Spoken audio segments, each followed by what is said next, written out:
ಎಲ್ರಿಗೂ ನಮಸ್ಕಾರ. ಕ್ಯಾರೆಟ್ ಹಲ್ವ ಮಾಡೋದಂತೂ ತುಂಬ ಸುಲಭ. ನಾನು ಕೂಡ ಕ್ಯಾರೆಟ್ ಹಲ್ವ ಟ್ರೈ ಮಾಡಿದೆ. ನಿಮಗೆ ಬೇಕಾದಷ್ಟು ಕ್ಯಾರೆಟ್ ತಗೊಳ್ಳಿ. ಚಂದ ಮಾಡಿ ಕ್ಯಾರೆಟನ್ನು ತೊಳಿರಿ. ಅದರ ನಂತರ ಅದನ್ನು ಸಣ್ಣದಾಗಿ ತುರಿರಿ. ಈ ಥರ ತುರಿದ ಮೇಲೆ ಒಂದು ಬಾಣಲೆ ತಗೊಳ್ಳಿ.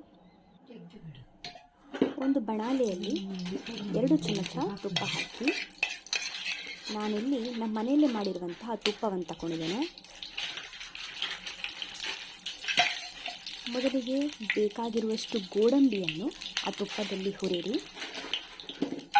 ಹುರಿದು ಅದನ್ನು ಸಪ್ರೇಟ್ ತೆಗೆದಿಡಿ.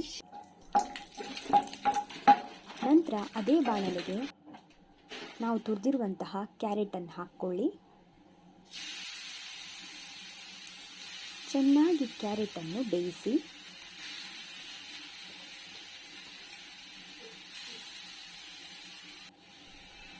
ಗ್ಯಾಸನ್ನು ಮೀಡಿಯಂ ಫ್ಲೇಮಲ್ಲಿಟ್ಟು ಚೆನ್ನಾಗಿ ಬೇಯಿಸಿ.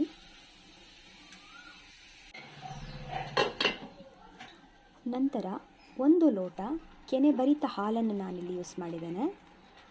ಹಾಲನ್ನು ಹಾಕಿ ಆ ಕ್ಯಾರೆಟನ್ನು ಮತ್ತೊಮ್ಮೆ ಬೇಯಲಿಕ್ಕೆ ಬಿಡಿ.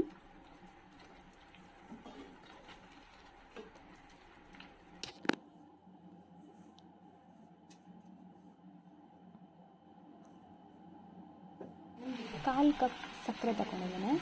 ಸಕ್ಕರೆಯನ್ನು ಹಾಕಿ ಚೆನ್ನಾಗಿ ಬೇಯಿಸಿ.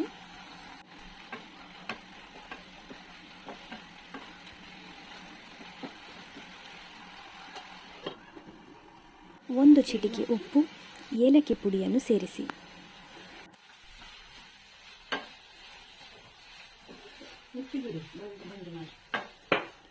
ಹುರಿದ ಗೋಡಂಬಿಯನ್ನು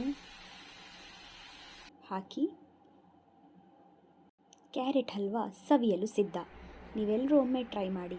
ಥ್ಯಾಂಕ್ ಯು ಫಾರ್ ವಾಚಿಂಗ್.